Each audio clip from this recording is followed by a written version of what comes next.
Gazipur studio থেকে শিল্পী আকাশ বলছি। আপনি কি ময়নার আব্বু বলছেন? হ্যাঁ হ্যাঁ স্যার, ময়নাল আব্বু বলছি স্যার। শিল্পী, বড় শিল্পী। তো কি বলবেন স্যার, আমাদের কাছে ফোন করবেন, আহ, বলেন। আপনাদের আপনাদের ভিডিও আমি দেখি, আপনাদের অনেক ভালো লাগে। ও আচ্ছা আচ্ছা আচ্ছা আচ্ছা।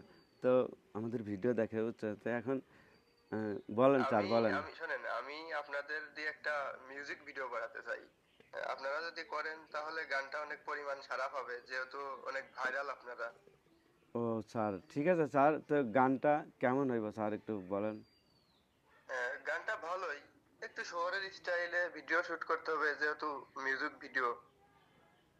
তো স্যার পারবো না স্যার, আমরা পারবো না স্যার, আমাকে মাফ করবেন আপনি।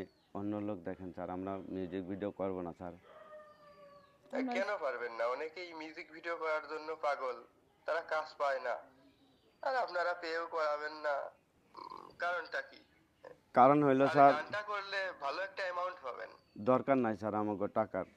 কারণ আমরা গ্রামের মানুষ, আমরা গ্রামের মানুষ, আমরা সহজ সরল মানুষ, গ্রামে থাকি স্যার। আমাদের শুনেন ভিডিও ভাই, অনেকেই শুনেন, দেখে।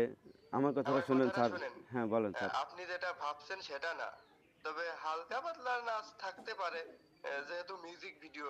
বুঝতে পারছি স্যার, আমিও জানি যে মিউজিক ভিডিওতে একটু নাচ থাকবেই।